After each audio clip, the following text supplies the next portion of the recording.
Look, driving results for an e-commerce store is definitely a daunting task. However, there are some tips and tricks that you can follow to make the whole process a lot easier. In 2022, there's so many strategies out there, and I've put together 3 that I think are the most important when driving results for an e-commerce client or store. What's up, guys? My name is Will Ross. Thanks for stopping by. I'm not going to waste any more of your time. Let's dive right into it. Number 1 is definitely the most common tip that you'll hear about driving results to e-commerce stores, but it's the most commonly heard because it works the best, and that's using discount sales or an offer around your advertising. Look, when people are scrolling on Instagram and Facebook, they're not necessarily wanting to spend money at all. One of the most difficult tasks in advertising is getting somebody who's not interested to be interested and then converting that person. And the best way to do that, or at least kick off that relationship, is through an offer or a discount sale. A really key part of this advertising strategy is having a deadline or a timeline within that discount sale that you can put behind the actual sale itself. For example, if I'm just scrolling on Instagram and I see 60% off, like, that's great, but maybe I can go back later and maybe I can buy it later, who cares? Whereas if I see an ad that says 60% off for the next week, I have a timeline. I've got a little bit of a sense of urgency that I need to buy this thing before a week.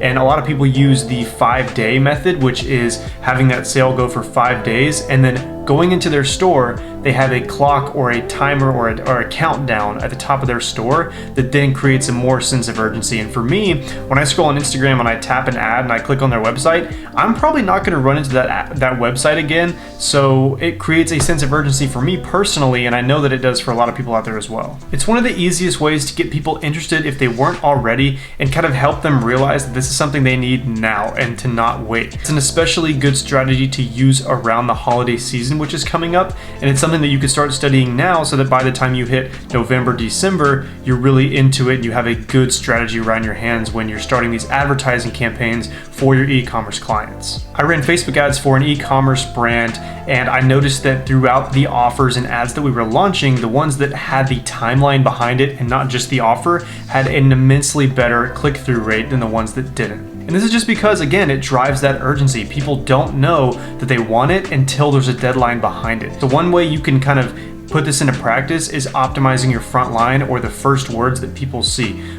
Just really basic, you put a flash sale or a flash emoji or lightning bolt emoji, and then all caps say 60% off for 5 days, flash emoji, and then you go to your copy. It's a template that I use that has converted very, very well, and it's gonna work for you guys as well, I guarantee it. So number 1 is the most basic tip, but it's the one that can get the most conversions and is the most helpful. So everything that I'm gonna talk about today is centered around the offer, and that's number 1. Number 2 is an opt-in, pop-in offer. So what does this mean? When you go to a store or you go to a website and you have that pop-up for a newsletter, that's the opt-in pop-up. And this can be used in many different ways because you can center that offer or deal around that newsletter as well. So for example, you go to a website, they've got some good products, you're looking around for a second, and maybe the timer for the pop-up is like 30 seconds. So say you're on the website for 30 seconds, and then a pop-up comes up and says, hey, if you opt in today, you get 10% off or free shipping or a free sticker, whatever it may be. There's got to be an incentive to sign up. That's how you get people to sign up. And then once they sign up, you have their email, and you can use that email for future offers and discounts.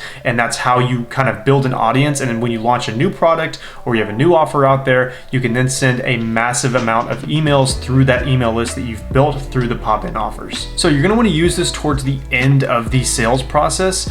When you go to a website and the first thing you see is a pop-up, you're kind of immediately intimidated and you're not necessarily gaining trust within that brand. The best thing that I've seen to do is go into the kind of final part of the sales process, and once they're about to check out or before they can enter a coupon code, and then right as they're checking out, you can have that pop-up come up and say, hey, before you check out, if you want to enter your email address or your phone number, whatever it may be, you get 10% off today, or a free sticker or free shipping, whatever the offer may be. You can kind of have that newsletter incentive on top of the already discount sale or offer. That's definitely going to drive people to convert. I know that it would me. And again, the benefit of having this newsletter pop-up is for future offers and discounts. So you're not going to bombard them with emails or whatever it may be. You're not going to want to do it every single week or every day or anything like that. It's really just going to be a good list and a good audience of people that you have for future products and future offers. For example, if you're running a clothing company and you sell a t-shirt to this person, they opt in, they put their email in there, they put their phone number in there, you can then use their information, like through third-party software like MailChimp, you can set this pop-up up through MailChimp, and you can look through the audience on MailChimp, and then say you launch a new t-shirt or a new pair of pants and you want people to know that it's launching in a week, you can then send that email out to the however many people you have in that list and say, hey, get ready for this launch. Then you have people already in their minds like, hey, this t-shirt's launching in a week, and then once it launches, you can send another one. It just drives more consumers to your website. You can also plug your social media channels through this newsletter as well, so that you're just gaining that follower base. And it's a really good way to not only drive conversions, but also build an audience and a consumer base for future products and discounts, that you're offering in the future. So that was number 2, is using that opt-in pop-up. That's going to drive an enormous amount of sales, because a lot of people will add to cart and then get to checkout and then be too scared to actually check out or pay for it, and then having that extra incentive is going to get them to convert. Number 3, and the last tip that I have for you today, is make sure that your client or your store has a mobile-friendly website. 67% of people say that they would much rather buy a product from a website if it's mobile-friendly. You got to think about it. Everybody in today's world is constantly scrolling on their phone. They're on Google, they're on Instagram, they're on Facebook, they're on Twitter. They're just consumed by their phone, and it's not great the way that it is right now, but it's the truth. So when you're advertising, make sure that your e-commerce store is optimized for mobile. It's really stupid not to have it optimized for mobile. When we think about a website, typically we think about a desktop website, but most people in the world right now, over 50% of sales come from mobile. And that's really insane that we're even at that point now in 2022, but it's the truth. So just an ideal that I talked about earlier that you want to have behind this as well is just make the buying process as easy as possible. When people are scrolling on Instagram and Facebook, again, they're not looking to buy anything. When they click on your ad, they're interested, then they click on your website. That's the key part of making sure that you're a legit brand, that you're not scammy. You don't want to come across scammy at all.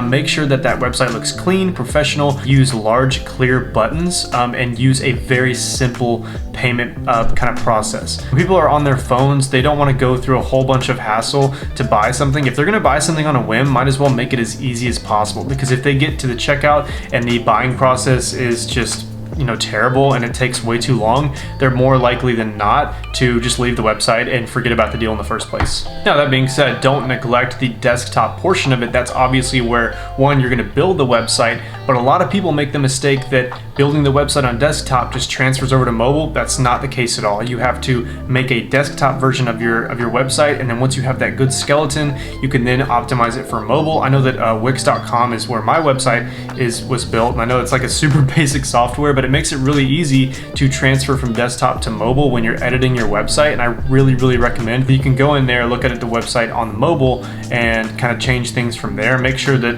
whatever they're running their website through is easy to use on mobile, and it's easy to change as well, because you're going to want to go in there and edit and make sure that the buying process is simple as possible on mobile, because that's where most of the sales are going to be. A lot of e-commerce store owners don't realize that if you just use these 3 tips, you can go from making 10K a month to 100K a month. It's absolutely possible, and they're so easy to implement that you could do it within an hour or 2 hours and just watch the numbers grow. Just to recap, you're going to want to use a discount sale, you're going to want to use that opt-in pop-up at the end of the sales buying process, and then number 3, you're going to make sure that the website is mobile friendly, it's easy to use. Once you have all 3 of these in place, it's golden. There's obviously more strategies you can use to get people to get to your website. There's obviously more things you could do within the website, but I wanted to put together the 3 kind of basic things that you should know going into offering your services for an e-commerce client, especially within the SMMA space. A link to a 1-hour consultation is down below. A lot of my time is getting taken up right now, so that price is actually going up soon. Grab that while you can.